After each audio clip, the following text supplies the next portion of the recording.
어느 여성도가 어렵게 남편을 전도하였는데 감사하게도 남편이 교회에 나오면서 생활이 변하기 시작했습니다. 직장에서 술을 끊었다고 선언했습니다. 이혼 직전까지 갈 정도로 늦게까지 술을 마시던 남편이었는데 한순간에 변한 겁니다. 그런데 하루는 남편이 아무런 연락도 없이 귀가가 늦어지는 겁니다. 전화기도 꺼져 있어 순간 남편이 또 술을 마시고 늦게 들어오는구나 라는 생각에 화가 나기 시작했습니다. 자정이 넘어 화가 머리끝까지 올랐습니다. 교회에서 간증까지 해놓고 어떻게 이럴 수 있는가 싶었습니다. 그때 현관문을 들어오는 남편에게 한마디 했습니다. 이 위선자, 거짓말쟁이.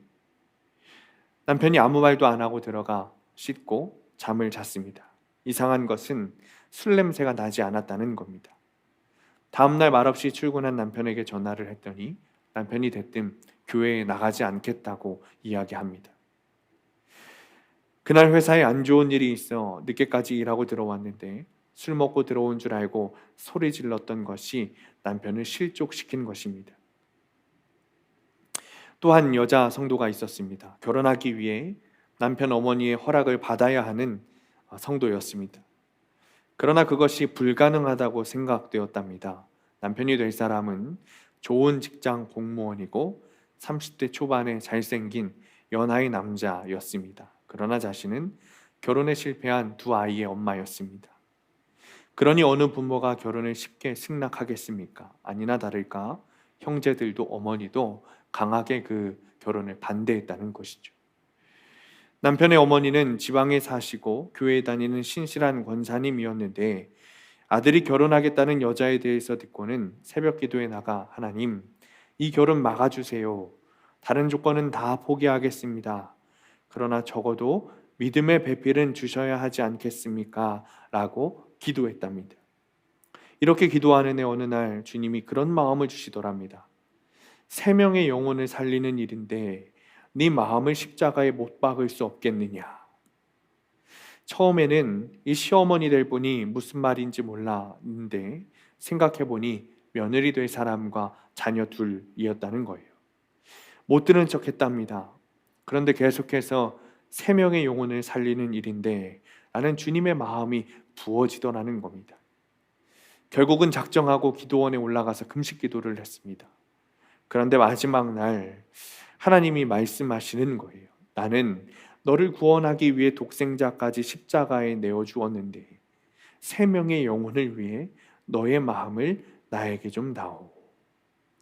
그 말씀 앞에 결국 내 마음을 하나님께 드립니다 하고는 그 펑펑 울고 내려오셨다는 거예요. 그리고는 며느리 될 사람에게 먼저 만나자는 연락을 주었습니다. 만나서 첫인사를 드리는데 어머니가 잘 왔다 하고는 처음 보는 순간 내 며느리다 싶더라 라고 하시며 끌어안고 눈물을 흘렸다라고 했습니다. 몇 년 전 신앙 서적 중에 카일 아이들먼 목사님의 팬인가 제자인가 라는 책이 베스트셀러에 올랐습니다. 그리스도인은 예수님의 팬이 아니라 제자가 되어야 한다는 것입니다.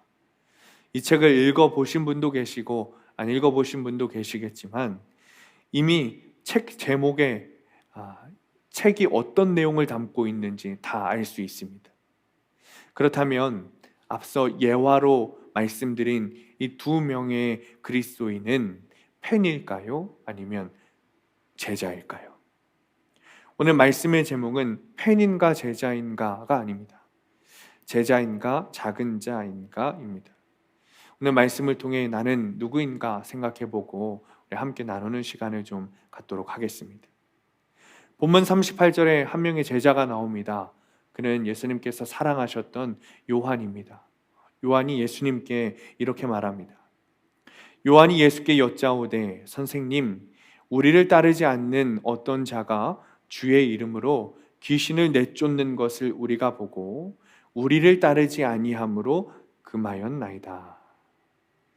쉽게 설명하자면 예수님과 다니는 그 12명의 제자 공동체가 아니라 다른 어떤 사람이 예수님의 이름으로 마귀를 내어 쫓는 것을 이 제자 공동체가 눈으로 목격한 겁니다. 아마도 우리라는 표현을 사용하는 것 보니까 요한 혼자 본 것이 아니라 이 12명의 제자 공동체가 모두 그 사건을 목격한 것 같습니다. 그리고 제자들이 그 사람에게 가서 그 일을 하지 말아라 라고 말합니다. 제자들의 마음이 어떠했길래 주님의 이름으로 마귀를 내쫓는 일을 금하였을까요? 아마도 주님의 이름은 혹은 주님은 우리만 차지할 수 있는 분이라고 제자들이 생각했을지도 모르겠습니다. 마치 학창시절 또래 친구들과 어울려 다니면서 편을 짓고 네 편 내 편 말하면서 다른 무리의 친구하고는 놀지 말라고 하는 것과 같습니다. 그리고 주님께서 제자들의 차지라고 생각하는 그런 어떤 우쭐한 마음도 있었을 겁니다. 그리고 주님의 이름을 함부로 이야기해서는 안 된다고 협박을 했을지도 모릅니다. 그런데 예수님은 요한의 이야기를 들으시고는 이렇게 말씀하십니다. 39절 40절입니다. 예수께서 이르시되 금하지 말라. 내 이름을 의탁하여 능한 일을 행하고 즉시로 나를 비방할 자가 없느니라. 우리를 반대하지 않는 자는 우리를 위하는 자니라. 제자들은 그 사람을 배척하고 적대감으로 되어 있지만 주님은 그를 안아주시면서 나 예수와 제자 공동체를 반대하지 않았기 때문에 그 역시 우리이다 라고 말씀하시는 거예요. 배척과 적대감이 아니라 포용해 주시고 안아주시는 거죠. 그 이유는 주님의 이름을 통해 일어난 기적이 일어났을 때, 사람들이 그것을 보았을 때 주님을 비난할 사람이 아무도 없다는 것이죠. 즉 주님의 이름으로 행했기 때문이라는 거죠.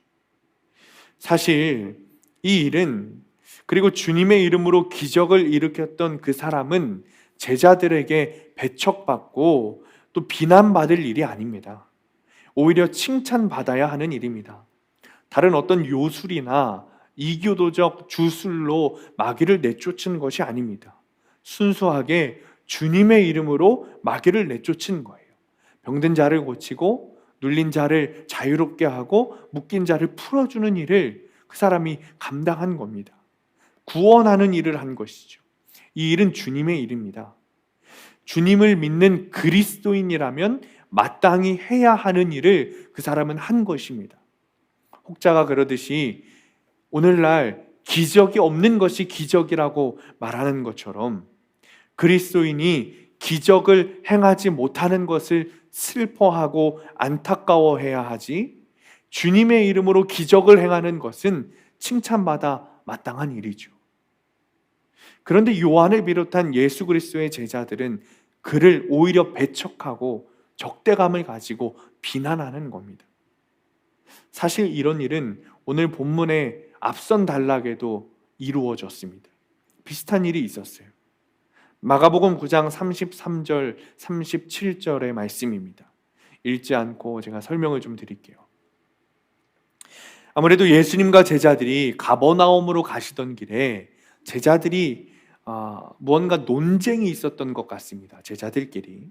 그러자 주님께서 가버나움에 도착하셔서 예수님의 제자들에게 물어보시는 겁니다. 아까 너희들이 이야기했던 게 뭐냐라고 물어보는 거죠. 그러자 제자들은 아무런 대답도 하지 못합니다. 잠잠해집니다. 입도 뻥끗하지 못해요. 이유가 있습니다. 제자들이 논쟁했던 내용이 우리 중에 누가 큰 자인가 라는 논쟁이었기 때문입니다. 마치 이 마가복음은 이것을 주님께 고자질하듯이 기록하고 있습니다. 제자들의 이 논쟁은 가이사랴 빌립보에서 이어서 두 번째로 예수님께서 자신의 죽임에 대해서 말씀하시고 난 직후에 일어난 일입니다. 사실 그 이야기를 하신 예수님께서는 제자들에게 어떤 기대를 하셨을까요? 주님의 죽음에 대해서는 아니더라도 어떤 것이 진짜 복음일까? 예수님은 어떤 분일까? 진리란 무엇일까에 대해서 제자들이 이야기하고 토론하기를 원하셨을 겁니다. 이 말씀을 보면서 교육 전도사로 중고청 사역을 할 때가 기억이 났습니다. 예배 시간마다 복음에 대해서 이야기하고 예수님에 대해서 이야기를 하는데, 예배만 끝나면 아이들은 예수님 이야기, 복음 이야기를 하는 것이 아니라 게임에 대해서 이야기하고 여자친구, 남자친구에 대해서 이야기하는 겁니다. 그런 기억이 났습니다. 이번 추석에 저의 선생님 되시는 목사님께 인사를 드리러 갔습니다. 목사님과 이런저런 이야기를 했습니다. 설교에 대해서도 이야기하고 신방에 대해서도 이야기하고 목회에 대해서도 이야기했습니다. 이런저런 이야기를 했습니다. 그런데 목사님께서 이런 말씀을 하시는 겁니다. 예배가 끝나고 교회 카페에 가보니까 성도님들이 정말 진지하게 열심히 토론을 하고 있다는 겁니다. 그날 정말 목사님이 생각하시기에 복음의 진수를 전하셨기 때문에 성도들이 복음에 대해서 이야기하고 간증하는 시간을 가지고 있나 보다라는 생각을 하셨다는 거예요. 그래서 몰래 가셔서 살짝 엿들으셨다는 거지. 그런데 그렇게 진지한 표정과 엄중한 목소리로 주식에 대해서 이야기하고 부동산에 대해서 이야기하고 있더랍니다. 예배가 끝난 지 10분도 되지 않았는데 말입니다. 그날따라 목사님이 낙심함이 크셨다며 저에게 말씀하시는 것을 들었습니다. 그러니 예수님께서는 제자들에 대해서 얼마나 실망하셨을까요? 진리에 관해 토론을 할 만큼 신앙이 깊어진 제자들의 모습을 기대하셨는데 그저 누가 큰 자인가 논쟁하는 제자들의 모습을 보시니 주님이 얼마나 실망하셨을까요? 예수님과 똑같은 땅에 발을 딛고도 그들은 여전히 주님과 전혀 다른 곳을 바라보고 있는 겁니다. 그들의 선생님은 죽으러 간다고 말하고 있는데 제자들은 누가 더 큰 자이냐, 누가 더 좋은 자리를 차지할 것이냐 라며 논쟁했다는 것이죠. 참 한심한 겁니다. 주님과 함께하고 있지만 그들의 최대 관심사는 주님이 아니었던 것이죠. 오늘 본문 가운데 나타나는 제자들의 모습도 동일합니다. 주님의 이름을 통해 기적을 일으킨 자를 칭찬하는 것이 아니라 배척하고 비난하는 모습은 주님과 함께하고 있지만 주님의 뜻은 모르고 있는 모습입니다. 주님의 관심이 어디에 있는지 전혀 모르는 제자들의 모습입니다. 그러니 그들에게 이런 물음이 생기는 거예요. 그들이 정말 제자가 맞는가? 저는 앞서 누가 더 큰 사람인가에 대해서 논쟁을 펼치던 제자들의 모습과 오늘 본문의 제자 공동체 밖에 있는 누군가를 배척하는 그 제자들의 모습 속에서 그들을 제자라고 부를 수 없겠다라고 생각했습니다. 없다고 생각하는 것이 아니라 그들은 진정한 의미의 제자가 아닙니다. 오늘 본문 속에서 제자라고 불릴 수 있는 단 한 사람은 제자 공동체의 12명이 아니라 오히려 요한과 그 제자 공동체가 보았다는 그 한 사람, 주님의 이름으로 마귀를 내쫓았다던 그 사람, 주님과 육체의 거리는 멀리 떨어져 있지만 주님의 뜻을 따르고 있는 그 사람뿐이라고 생각했습니다. 주님과 관심사를 같이 하고 주님이 바라보는 곳, 주님이 바라보는 사람을 같이 바라보는 사람 말입니다.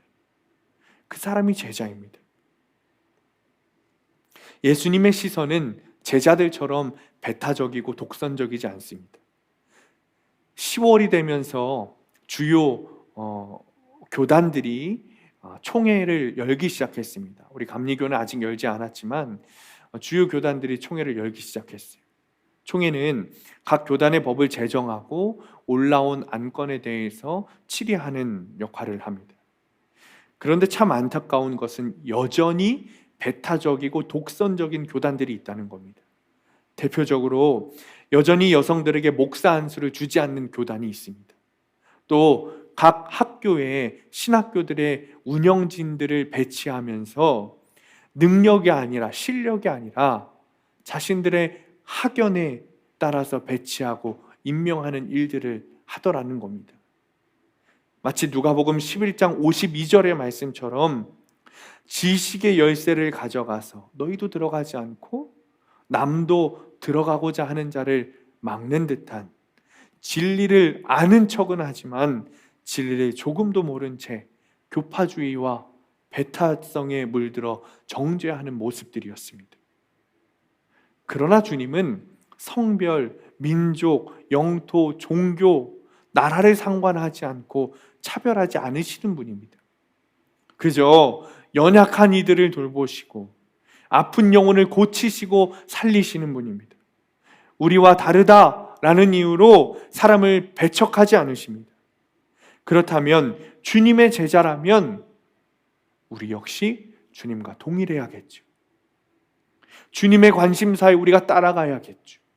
주님이 바라보는 것을 같이 바라보아야 하는 겁니다. 오늘 본문 42절부터 이어지는 내용은 그렇다면 제자는 누구인가에 대해서 말하고 있습니다. 42절입니다. 또 누구든지 나를 믿는 이 작은 자들 중 하나라도 실족하게 하면 차라리 연자 맷돌이 그 목에 매어 바다에 던져지는 것이 나으리라. 즉 예수님께서 말씀하시는 제자는 나를 믿는 작은 자입니다. 나를 믿는 작은 자는 그렇다면 누구입니까? 원어를 통해 해석하자면 이렇습니다.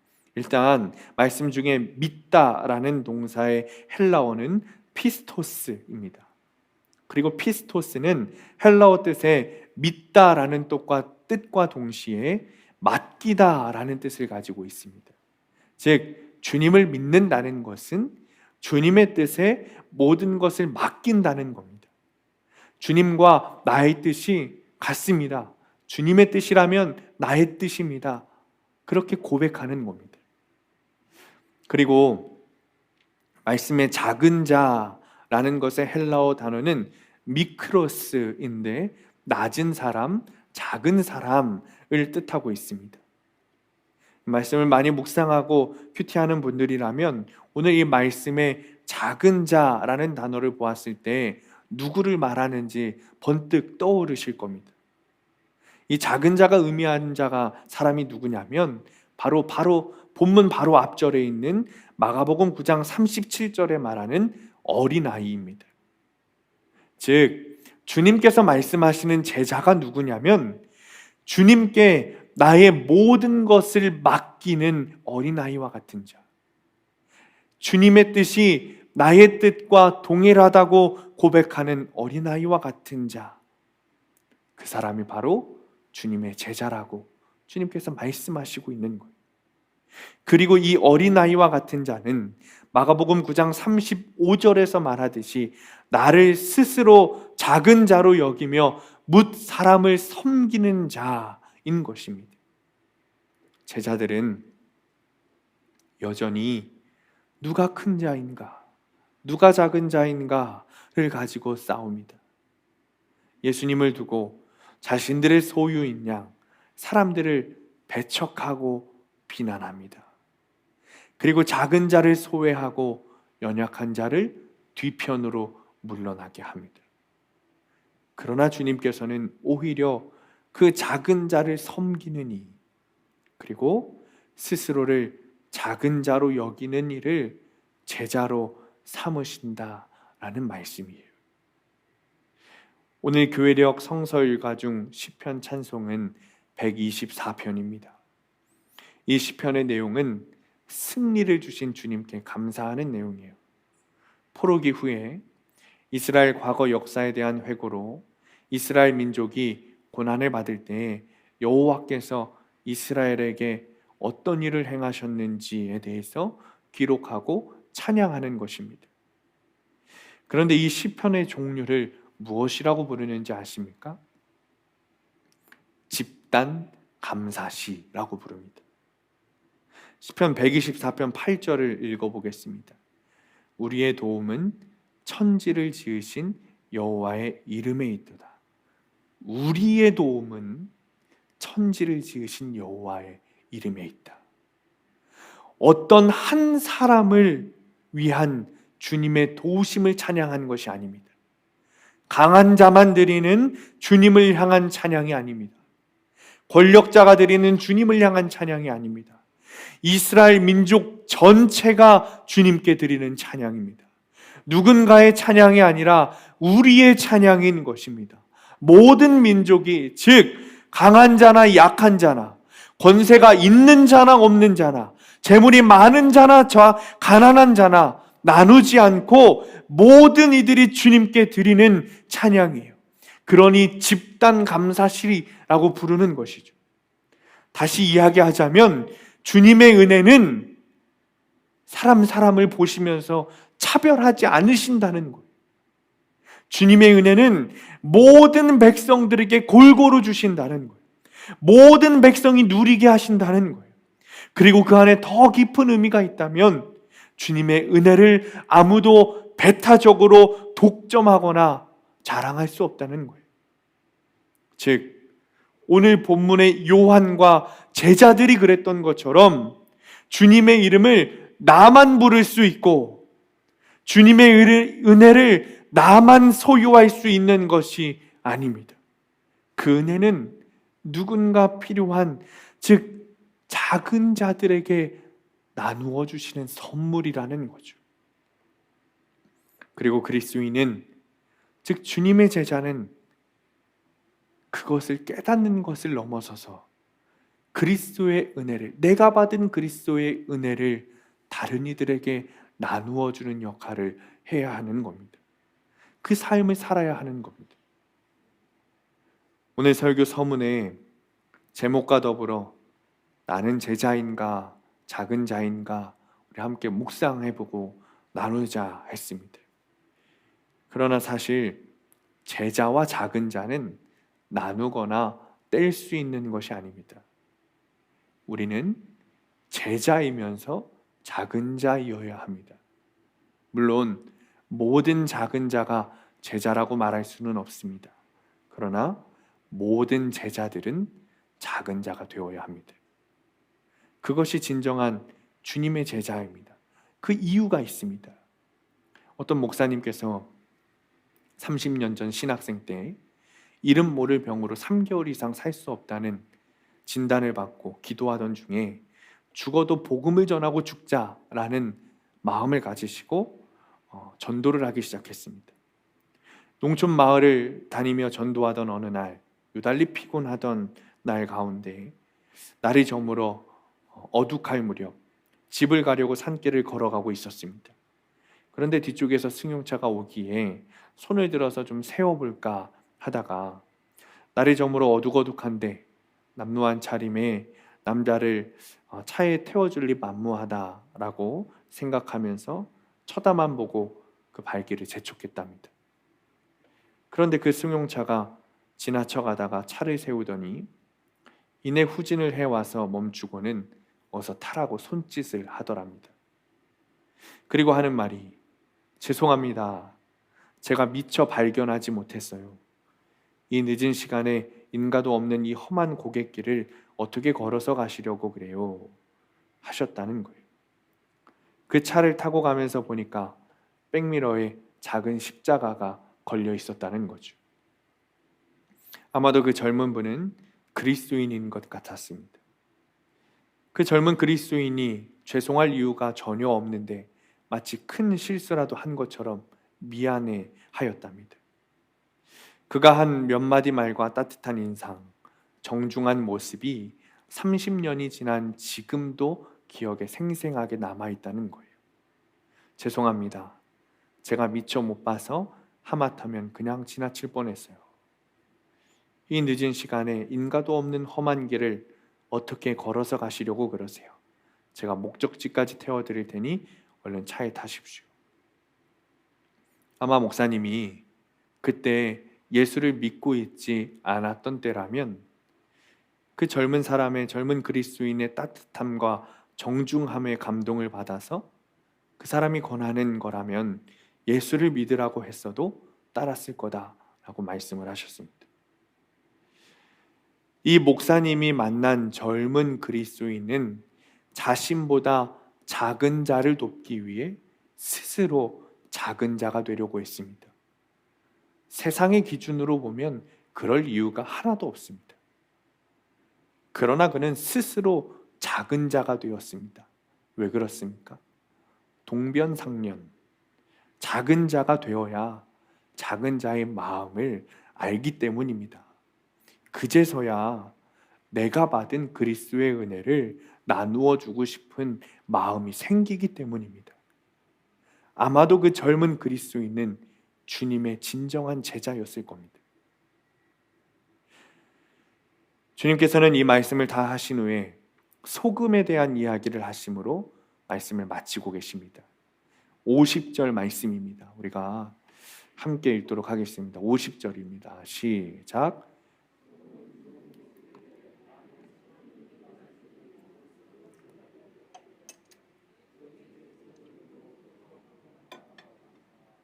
아멘. 주님께서는 소금이 맛을 잃으면 안 된다고 말씀하십니다. 그리고 그 소금을 우리 마음속에 두어라 라고 말씀하십니다. 당시 제자들에게 하시는 말씀이에요. 저는 이 소금을 제자다움이라고 말하고 싶습니다.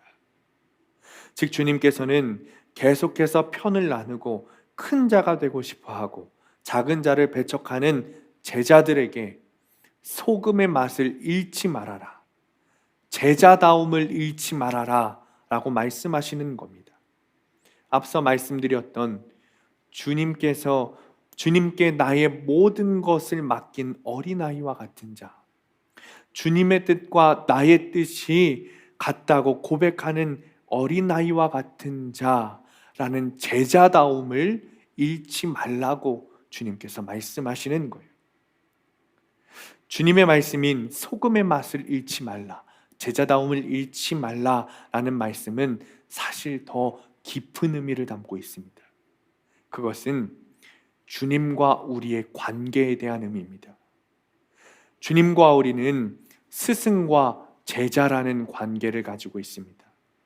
우리가 소금의 맛을 가지고 있을 때, 제자다움을 가지고 있을 때, 그때 주님과 우리에게 관계성이 있다는 겁니다. 그 관계가 유지된다는 겁니다. 그런데 소금의 맛을 잃는 것, 제자다움을 잃는다는 것은 예수님과 우리의 관계가 끊어진다는 의미입니다. 예수님과 우리가 아무런 관계가 없다는 것을 의미하는 겁니다. 그러므로 그리스도인인 우리, 예수 그리스도의 제자인 우리는 주님과의 관계에 집중해야 합니다. 우리는 계속해서 주님께 나의 모든 것을 맡긴 어린아이와 같은 자, 주님의 뜻과 나의 뜻이 같다고 고백하는 어린아이와 같은 자라는 소금의 맛, 제자다움을 잃지 않기 위해 애써야 하는 겁니다. 주님의 관심사를 계속해서 공유해야 하고 우리 역시 그곳을 바라보아야 합니다. 존중받지 못하고 궁핍하고 사회적으로 하찮게 보이는 자, 그리고 가까이는 교회의 가장자리에 있는 자, 예배에 빠졌지만 아무도 보고 싶어 하지 않는 자들을 향해 우리의 시선이 향해야 한다는 겁니다. 어떤 목사님께서 교회를 나가겠다는 성도를 보고는 그 사람 11조도 안 하니까 나가도 돼, 그 사람은 교회에 필요하지 않은 사람이야, 그 사람 있으면 시간만 차지하고 예산만 축내 라는 이야기를 했다는 소리를 들었습니다. 그 소리를 듣는데 정말 눈물이 뚝뚝 났습니다. 너무나도 안타까워서였습니다. 주님의 마음은 그게 아니었을 테 말입니다. 높고 힘 있는 사람에게만 특별한 관심을 가지는 것이 아니라 이런 작은 자에게도 관심과 사랑을 주어야 합니다. 이런 작은 자들이 우리의 주인이신 주님의 눈에도 보잘것없는 사람들일까요? 여러분의 가족 중에 한 사람이라도 보잘것없는 자라고 생각하는 가족 구성원이 있습니까? 여러분의 자녀들 중에 어떤 자녀는 특별하고 어떤 자녀는 보잘것없다고 생각하는 부모가 계십니까? 없습니다. 보잘것없는 가족, 보잘것없는 자녀가 없는 것처럼 보잘것없는 성도도 없습니다. 보잘것없는 사람도 없습니다. 다 주님께서 관심을 가지고 바라보고 계시는 자들입니다. 이런 작은 자를 주님께서는 돌보시고 하나님께서는 그들을 통하여 일하십니다. 사랑하는 성도님들, 우리는 주님의 진정한 제자가 되어야 합니다. 그리고 작은 자가 되어야 합니다. 어린아이와 같은 자가 되어야 합니다. 그냥 어린아이 같은 자, 작은 자가 아니라 주님께 나의 모든 것을 맡긴 어린아이, 주님의 뜻과 나의 뜻이 같다고 고백하는 어린아이와 같은 자가 되어야 합니다. 이것이 소금의 맛을 잃지 않는 겁니다. 제자다움을 잃지 않는 겁니다. 이번 한 주간도 예수님과 동행하시면서 주님의 관심사에 귀를 기울이시는 제자의 삶을 사시기를 간절히 축원합니다. 기도하겠습니다.